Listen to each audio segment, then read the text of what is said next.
It is 1559. England has a newly crowned queen.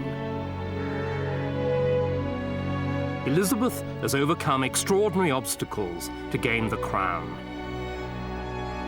But her struggle isn't over. There's one thing about her that will lead to scandal, that will compromise her power, threaten her security, and demand a terrible personal sacrifice.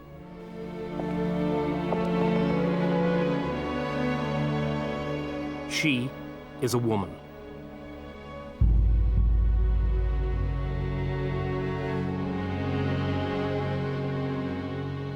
Elizabeth inherited a part that was traditionally played by two people, king and queen, male and female.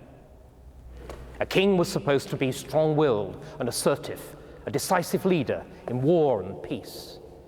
The queen, on the other hand, embodied softer, more feminine virtues. She was to be pious, merciful, and charitable. But above all, she was a royal breeding machine. It was her duty to get pregnant early and often. So for Elizabeth to succeed, she had to do something extraordinary, unnatural even. She had to be a royal hermaphrodite, to rule like a man and a king, and to bear children like a queen and a woman.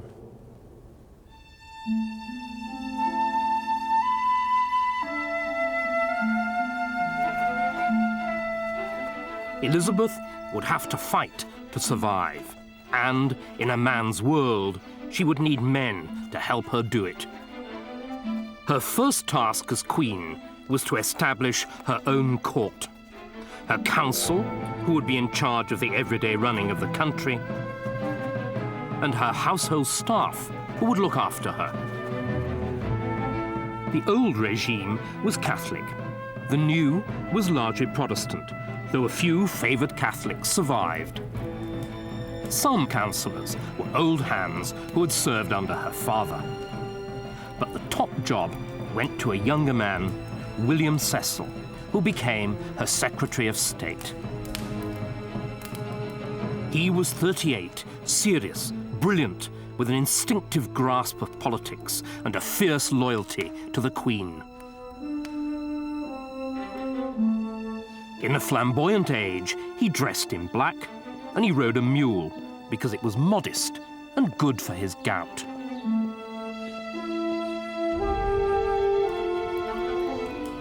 There were also surprises in the new household. As Master of the Horse, the man responsible for the Queen's safety, Elizabeth appointed the son of a traitor duke. Robert Dudley's father had been executed for his treachery, and the family remained tainted by the crime. Known disparagingly as the Gypsy because of his dark looks, charm, and cunning, Dudley's appointment raised more than a few eyebrows at court.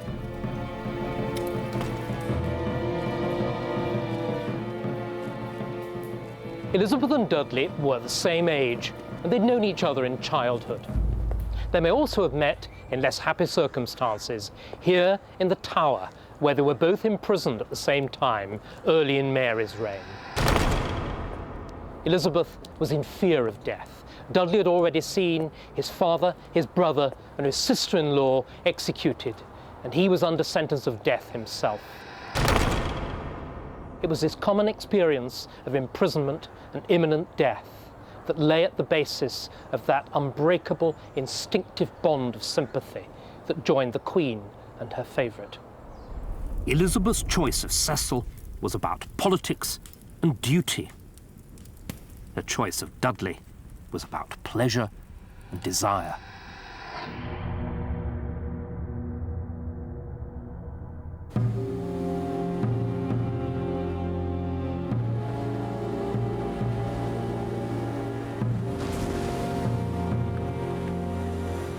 Elizabeth had inherited from her sister Mary a nation that was bankrupt, militarily weak, and hemmed in by enemies. In the parlance of the time, The country was a bone between two dogs, France and Spain. England needed friends. The obvious way to achieve it was an alliance through marriage. The Queen must marry, and soon.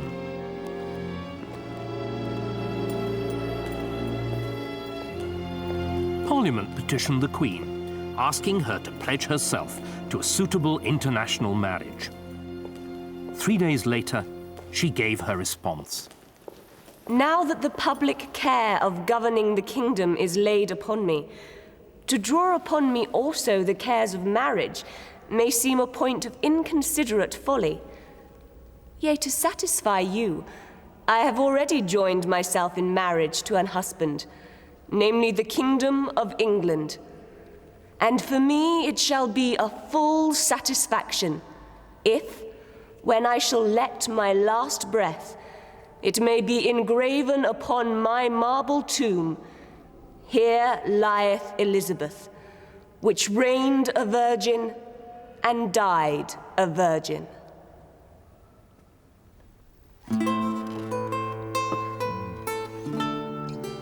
But the Queen wasn't behaving like a virgin, as the Spanish ambassador insinuatingly observed.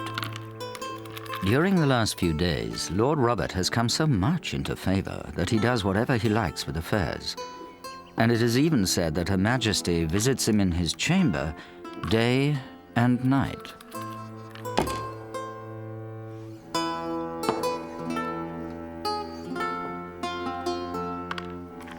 By the end of April, the ambassador reported that the Queen was in love with Robert and wouldn't let him leave her side. But the Queen's closeness to Dudley disturbed her courtiers. As a colleague, they could put up with him. As a potential king, he was intolerable. I think that William was very worried about Dudley indeed. He saw him as a huge threat, both to national prosperity, if he married the Queen, and also to his own position at court. I think he was the one man that really he was fussed about. And also, I suspect there was a certain amount of jealousy. I mean, he adored the Queen, and there was this guy he considered to be rather lightweight coming between him and her, and he certainly did not want him to get married to her. Cecil stepped up the pressure for the Queen to marry a European prince. There was no shortage of candidates. King Philip. King Philip of Spain, Catholic and widower of Elizabeth's sister Mary. Charles IX. He is 16. Charles IX of France, Catholic and a mere sickly boy. Charles of Austria. The Archduke Charles, the most promising candidate, but still a Catholic. Eric of Sweden. No, my lord.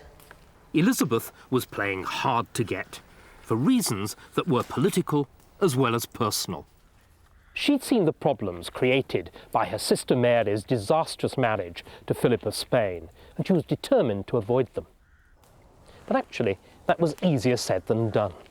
For if she married a foreigner, how could England avoid the kind of disastrous foreign entanglements which had led to the loss of Calais? And if she married a Catholic, and almost all the suitors for her hand were Catholics, how would Protestant England cope with a Catholic king? And finally, and above all, how could she be happy if she married a man that she'd never seen? Sometimes she must have reflected it was safer to follow her own inclination and not marry at all.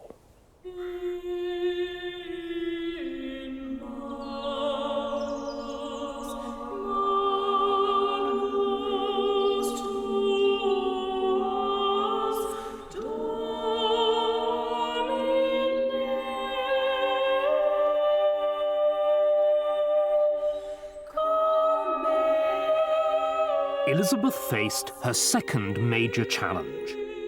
She was a Protestant queen in a country that was still officially Catholic.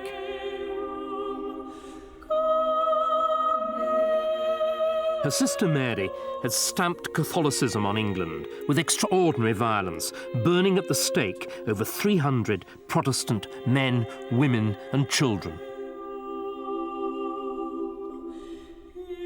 Elizabeth had finally got Parliament to agree to restore Protestantism in England. Mary's Catholic bishops had fought her all the way, and when they were ordered to swear an oath accepting the Queen as head of the new church, all but one of them refused. Her response was swift.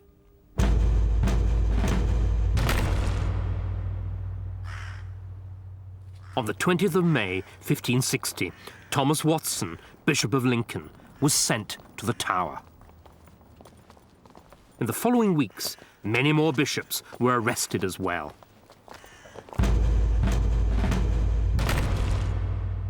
As well as the ex-bishops, the surviving Catholic members of Mary's council were also arrested. But Elizabeth, unlike her sister Mary, didn't try to force them to convert. It wasn't her business, she said, to make windows into men's souls. Because Elizabeth was subtler. She insisted only on outward conformity. They had to acknowledge her supremacy, and they were allowed to celebrate Mass only privately. The result deprived Catholicism of the publicity of martyrdom. Instead, it reduced it to something furtive, to be allowed, Elizabeth hoped, slowly to wither away.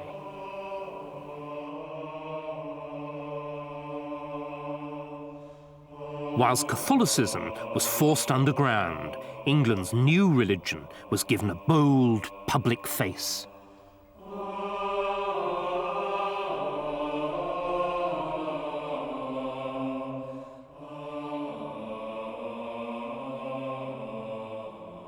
This is the rood screen. Rood means cross, and originally an image of Christ hanging on the cross stood in the center of the screen with the Virgin Mary on one side and St. John on the other. Under Elizabeth, these images were torn down because they were seen as being idolatrous, and they were replaced instead with this painted, gigantic version of the royal arms. Queen Elizabeth, the arms say, is God's direct representative here on earth. Church and state are one. And when the congregation knelt to pray, they worshipped not only God, but also the English nation as embodied in its Virgin Queen.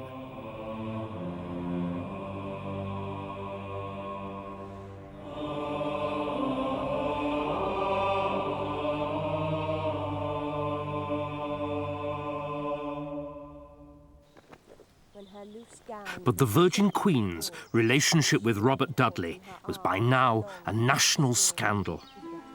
Both court and public were appalled at his arrogance, offended by his brashness, and suspicious of his motives. And there was another thing. He was married. Dudley's wife, Amy Robsart, was rumoured to be very ill. Gossip claimed that Dudley was simply waiting for her to die so that he could marry the Queen. Cecil was close to despair and confided in the Spanish ambassador. I met Secretary Cecil, who said that the Queen was going on so strangely that he was about to withdraw from her service. He perceived the most manifest ruin impending over the Queen through her intimacy with Lord Robert. He had made himself master of the business of state and of the person of the Queen, to the extreme injury of the realm, with the intention of marrying her. Last of all, he said there was a conspiracy to kill Lord Robert's wife. It is late on the afternoon of the 8th of September, 1560, at Cumnor Place in Oxfordshire, the home of Lord Robert Dudley, the Queen's favourite, and Amy Robsart, his wife of 5 years' standing. The house has been unusually quiet all afternoon because the servants have been given the day off to attend a local fair. When they return, they find Lady Dudley's body at the foot of the staircase, dead and with her neck broken.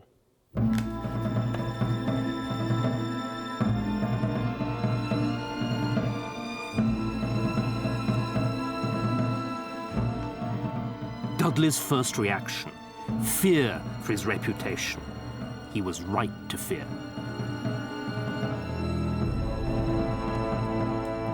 A major scandal erupts at court. Queen's favourite murder's wife to clear way to Queen's bed.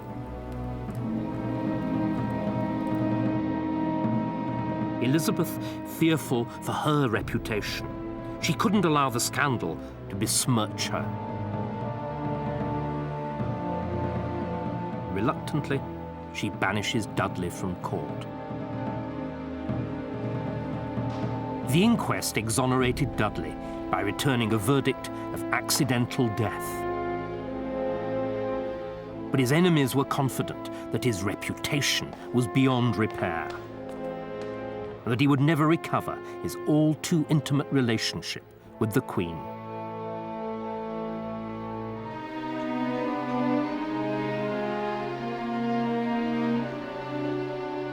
It is October 1562.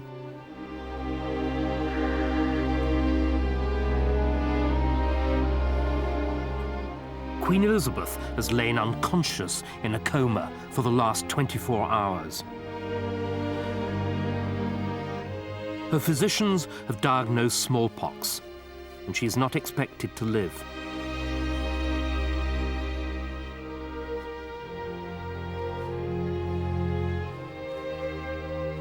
In a nearby room, the Privy Council is in crisis. It is 3 years into the reign, but Elizabeth has neither married nor named a successor. If she dies, there will be a constitutional crisis, possibly a civil war. And a new threat was waiting in the wings.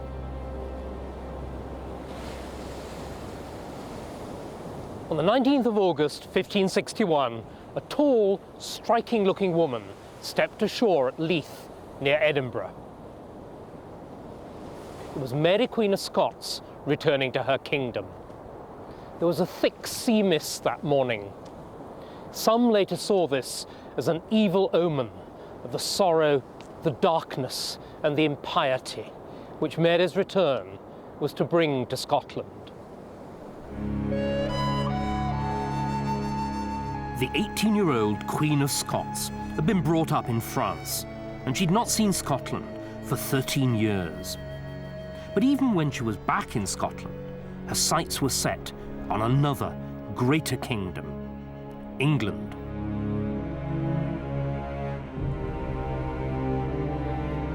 The Catholic Mary was Elizabeth's cousin and had a very strong claim to the English throne. She posed a double threat to Elizabeth.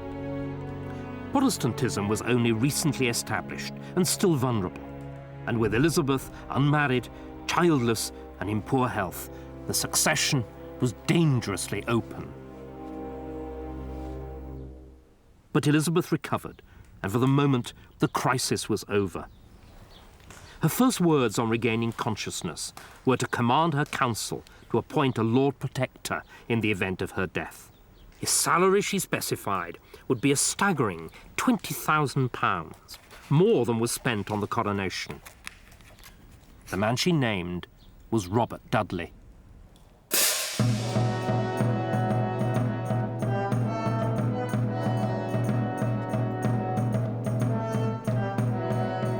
The scandal of his wife's death had died away, and Dudley's reputation had recovered. Now he was back in favour in spectacular style. Only 3 months after her illness, Elizabeth faced a fresh ordeal. Parliament had been summoned for January 1563, and everybody knew that a reluctant queen would be forced once more to confront the issue of the succession. The Parliament was opened with a sermon preached in Westminster Abbey by Alexander Noel, the Dean of St. Paul's. And Noel put into words what most people only dared think. All the Queen's most noble ancestors, have commonly had some issue to succeed them, but Her Majesty yet none.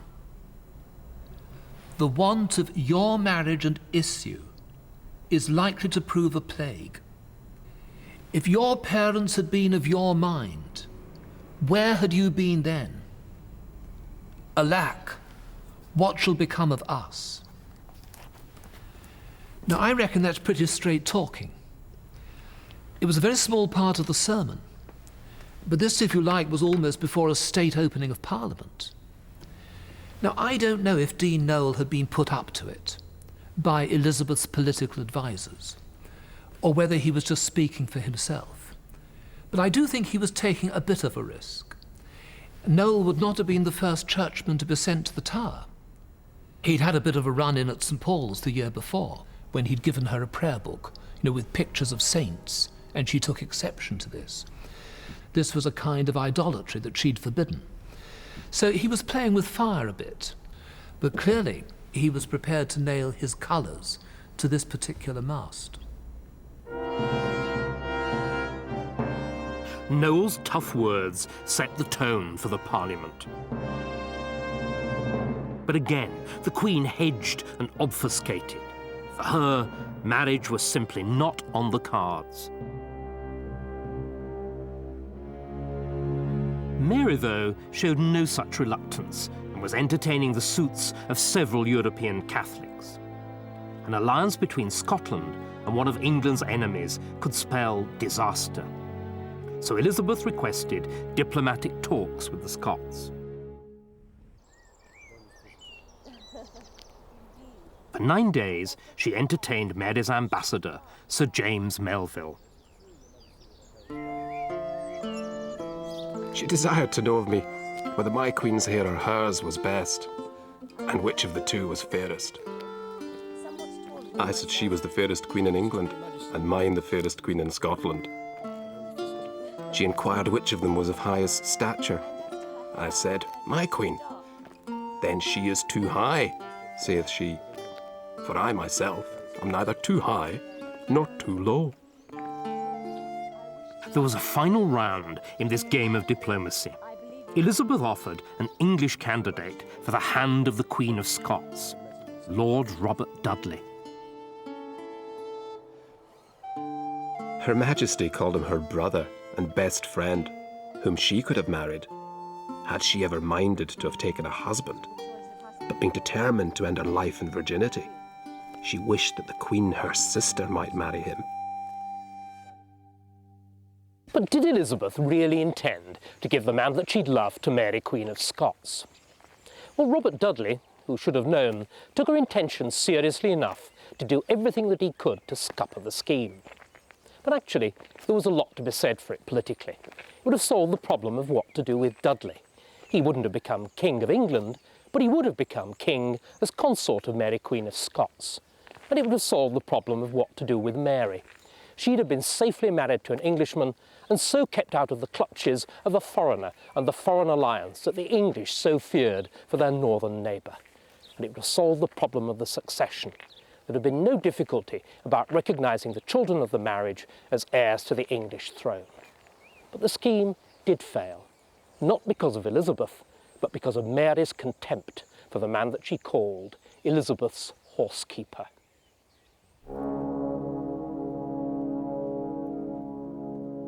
Mary had her own ideas about love.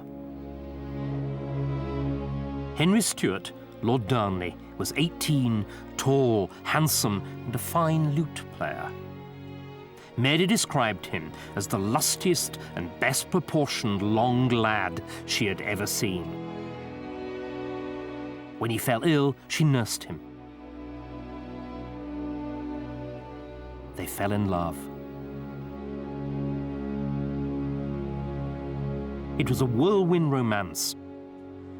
And 4 months later, in the Chapel Royal at Holyrood Palace in Edinburgh, they were married. The effect on Elizabeth was dramatic.